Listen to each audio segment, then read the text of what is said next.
प्रिय छात्रों नमस्कार। एनसीईआरटी क्लास 10th में आपका स्वागत है। आज हम प्रश्नावली 1.3 का पहला क्वेश्चन हल करेंगे। सिद्ध कीजिए कि अंडर रूट 5 एक अपरिमेय संख्या है। आप लोग को क्या सिद्ध करना है कि करणी 5 एक अपरिमेय संख्या है, तो क्यों है आप लोग को सिद्ध करना है। आप लोग इस वीडियो को शुरू से लेकर लास्ट तक देखते रहिए और आप लोग को इस वीडियो देखने के बाद आप लोग को अपरिमेय संख्या सिद्ध करने के लिए दूसरा कोई वीडियो देखने की जरूरत नहीं पड़ेगा। मैं 100% दावा के साथ कहता हूं, तो आप लोग वीडियो शुरू से लेकर लास्ट तक देखते रहिए। वीडियो अच्छा लगे तो इस वीडियो को लाइक कर दीजिए और हमारे चैनल को सब्सक्राइब कर लीजिए। हल करने से पहले हम अपरिमेय संख्या के बारे में जान लेते हैं। वह प्राकृतिक संख्या जिसका वर्गमूल निकालने पर हम लोग को पूर्ण संख्या प्राप्त नहीं होता है, उसे हम लोग क्या कहते हैं? अपरिमेय संख्या कहते हैं। जैसे हमारे पास प्राकृतिक संख्या क्या है? 1 2 3 4 5 6 7 8 9 10 11 12, ये सभी क्या है? प्राकृतिक संख्या। इनका हम लोग वर्गमूल करेंगे यानी करणी करेंगे तो हम लोग को पूर्ण संख्या प्राप्त नहीं होगा, उसे हम लोग क्या कहेंगे? अपरिमेय कहेंगे। और जहाँ से हम लोग को प्राकृतिक संख्या से पूर्ण संख्या प्राप्त होगा उसे हम क्या कहेंगे? परिमेय संख्या कहेंगे। जैसे हम लोग दो है अभी प्राकृतिक संख्या, इसका हम लोग करणी करेंगे यानी वर्गमूल निकालना चाहेंगे तो हम लोग यहाँ से पूर्ण संख्या प्राप्त होगा क्या? नहीं होगा। जैसे करणी चिन्ह का मतलब ही क्या होता है? 1/2 यानी आधा। करणी का मतलब ही होता है आधा चिन्ह का। तो इस प्रकार 2 का घात क्या हो जाएगा? 1/2 हो जाएगा। इस प्रकार हम लोग को यहाँ से पूर्ण संख्या प्राप्त नहीं हुआ। इसी प्रकार देखते हैं under root 3, under root 7, under root 5, ये सभी क्या है? अपरिमेय संख्या है। और हम लोग 4 एक क्या है? प्राकृतिक संख्या। इसका हम लोग वर्गमूल निकालना चाहेंगे तो हम लोग यहाँ से पूर्ण संख्या प्राप्त होगा क्या? आगे देखते हैं। 4 को हम लोग क्या लिख सकते हैं? 2 गुणा 2 लिख सकते हैं। और 2 गुणा 2 को क्या लिख सकते हैं? 2 का स्क्वायर लिख सकते हैं। तो आगे क्या हो जाएगा? 2 का स्क्वायर। और चिन्ह का मतलब क्या होता है? आधा। 1/2 यानी घात में गुणा हो जाएगा। तो इस प्रकार 2 2 कट जाएगा तो हम लोग यहाँ से 2 एक पूर्ण संख्या प्राप्त हो जाएगा। इसी प्रकार प्राकृतिक संख्या 16 का हम लोग करणी करेंगे तो हम लोग यहाँ से 4 मिलेगा। उसी प्रकार 81 का क्या मिलेगा? 9 मिलेगा। तो इस प्रकार हम लोग इसे क्या कहेंगे? परिमेय संख्या कहेंगे। और जिस संख्या का हम लोग को पूर्ण संख्या प्राप्त नहीं होगा उसे हम लोग क्या कहेंगे? अपरिमेय कहेंगे। आप लोग को समझ में आ गया होगा।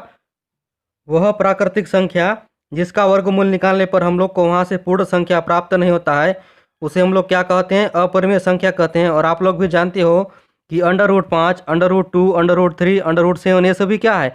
अपरिमेय संख्या है। लेकिन आप लोग सिद्ध कैसे करोगे कि अंडर रूट 5 अपरिमेय संख्या है? इसके लिए आप लोग को एक काम करना पड़ेगा। मान लेते हैं इन सब के बराबर यानी अंडर रूट 5 ये सभी क्या है? एक गाँव है। यानी आप लोग को शहर के बारे में बताना पड़ेगा तो आपका गांव अपने आप सिद्ध हो जाएगा।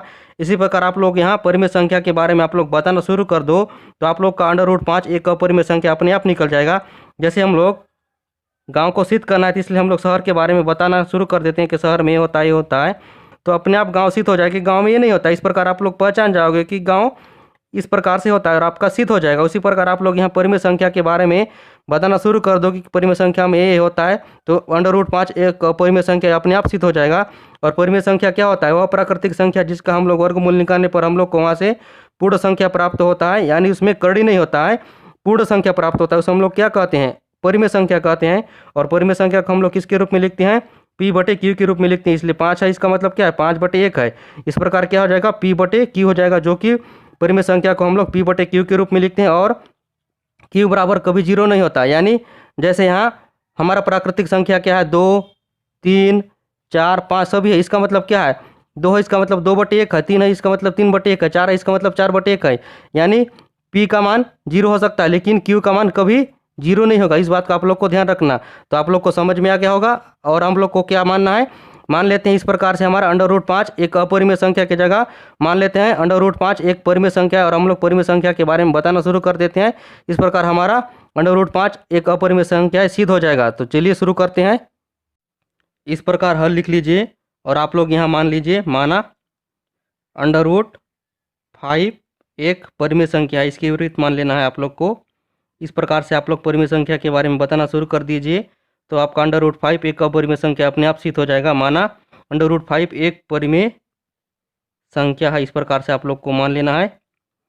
और अंडर रूट 5 आपका एक अपरिमेय संख्या है लेकिन आप लोग इसको परिमेय संख्या के बराबर माने हो तो आपका परिमेय संख्या किसके बराबर होता है? P/Q के बराबर होता है। उसके बाद आपको मेंशन करना है जहाँ P और Q सहभाज्य पूर्णांक है। इसका मतलब क्या हुआ कि P/Q को हम लोग एक ऐसा सहभाज्य पूर्णांक 1 से भाग दे सकते हैं, उसका दूसरे किसी भी अंक से भाग दे नहीं सकते। इसलिए P/Q यानी P और Q का सहभाज्य पूर्णांक यहाँ क्या है? 1 है। आपको आगे समझ में आएगा। उसके बाद देखते हैं Q = ≠ 0 यानी क्यू कभी जीरो के बराबर नहीं होगा, क्यू बराबर एक हो सकता है लेकिन क्यू बराबर कभी जीरो नहीं होगा। इसका मतलब है, उसके बाद आगे देखते हैं, पी और क्यू का एचसीएफ एक है, पी और क्यू का एचसीएफ क्यू एक है, इसको आप लोग समझ लीजिए। जैसे हम लोग पी का अभाज्य गुणनखंड निकालेंगे तो क्या आएगा, पी गुणा वन आएगा, और क्यू का निकालेंगे तो क्या आएगा, क्यू गुणा वन लिख सकते हैं, ठीक है। और आप लोग एचसीएफ कैसे निकालते हो, दो संख्याओं का एचसीएफ हम लोग ऐसे निकालते हैं, यानी पहले संख्या के अभाज्य गुणनखंड में ऐसा अंक देखना है जो दूसरे के अभाज्य गुणनखंड में भी हो।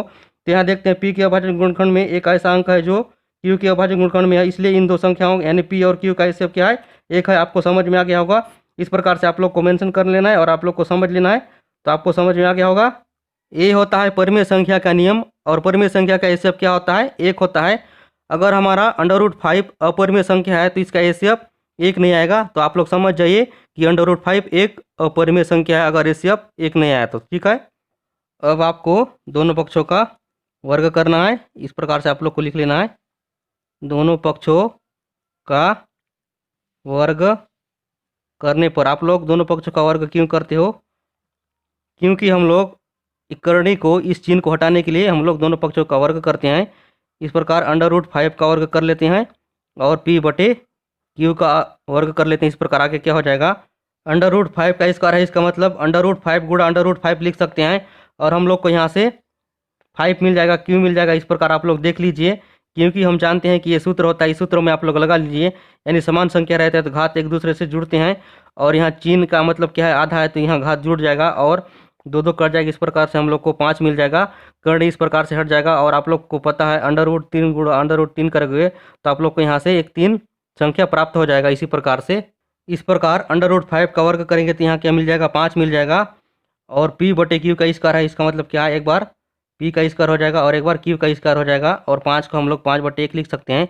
और 3 एक गुणा करेंगे तो हम लोग को क्या मिलेगा, 5 क्यू स्क्वायर बराबर पी स्क्वायर गुणा 1 हो जाएगा। 5 क्यू स्क्वायर बराबर पी स्क्वायर गुणा 1 करेंगे तो क्या आएगा, पी स्क्वायर ही आएगा। इस प्रकार आगे क्यू स्क्वायर बराबर क्या हो जाएगा, यानी 5 क्यू स्क्वायर के साथ गुणा के रूप में है, तो हम लोग इसको पक्षांतर कर देंगे तो ये पी स्क्वायर बटे 5 हो जाएगा, जो कि भाग में चला जाएगा। गुणा के रूप में है, पक्षांतर कर देंगे तो 5 भाग में चला जाएगा, यानी बटे में चला जाएगा। इस प्रकार क्यू स्क्वायर बराबर हम लोग को क्या मिला है, पी स्क्वायर बटे 5 मिला है। और आप लोग इस प्रकार 5 क्यू स्क्वायर बराबर पी स्क्वायर, इसको आप लोग समीकरण नंबर 1 मान लीजिए। प्रमेय 1.3 के अनुसार आप लोग को यहाँ लिखना है, यहाँ पी स्क्वायर 5 से विभाजित है तो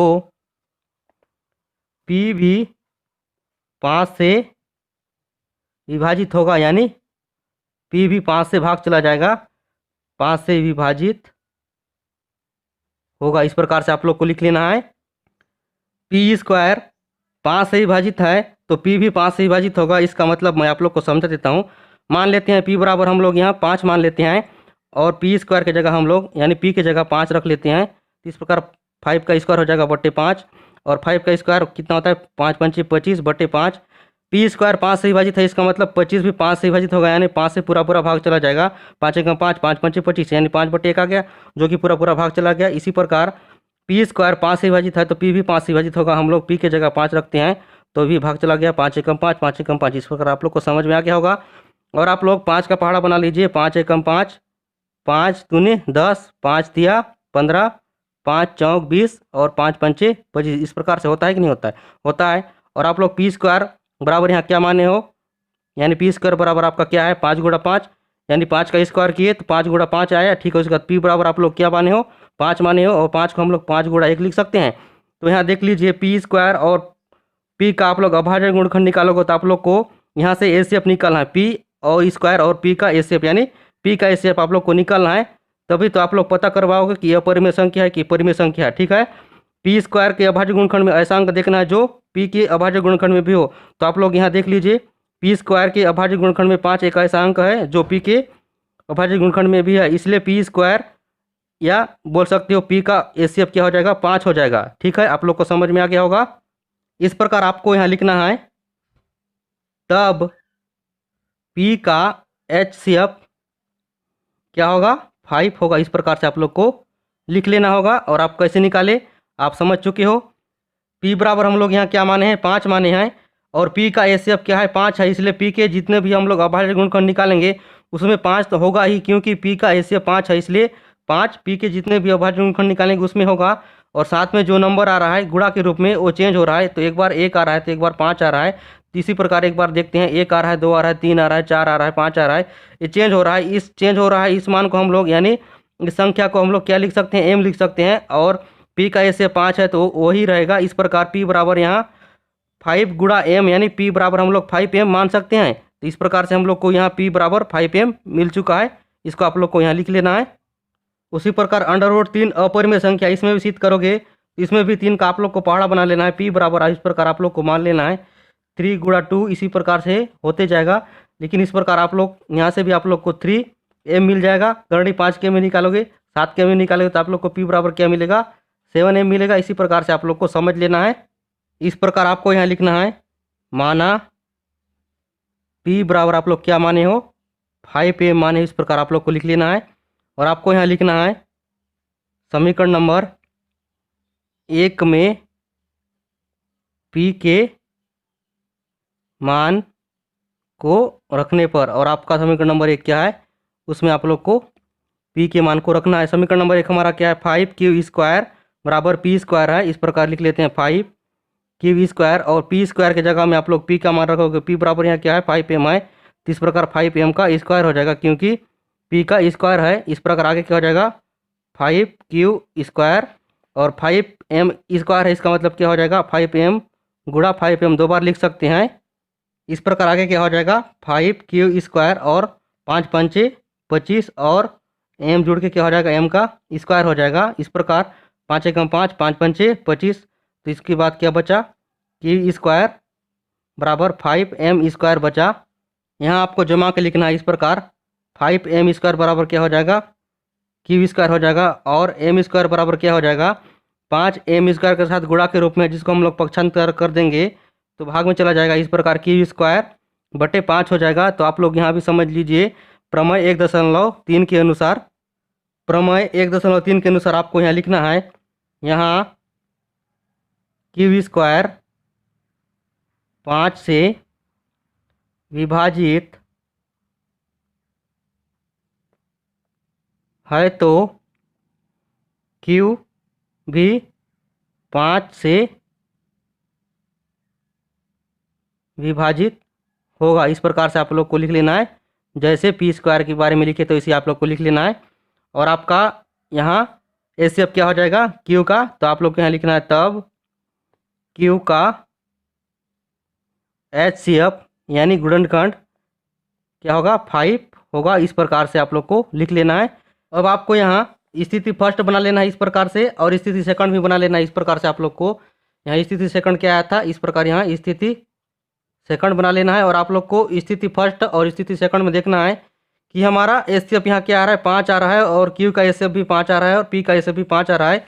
लेकिन यदि यह परिमेय संख्या होता तो इसका HCF क्या आता है, हम लोग पहले ही निकाल चुके हैं। यदि P और Q का HCF 1 है तो यह क्या है, परिमेय संख्या है। लेकिन हमारा यहाँ स्थिति फर्स्ट और स्थिति सेकंड में 5 आ रहा है, इसलिए यह अपरिमेय संख्या होगा। अगर यह परिमेय संख्या होता तो हमारा HCF क्या आता, 1 आता, P बटे Q का HCF क्या आता, 1 आता। लेकिन हमारा यह अपरिमेय संख्या है, इसलिए 5 आ रहा है। HCF P बटे Q का HCF 5 आ रहा है, इसलिए आप लोग को यहाँ शब्दों में लिख देना है।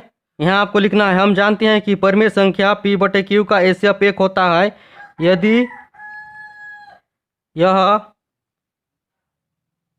परिमेय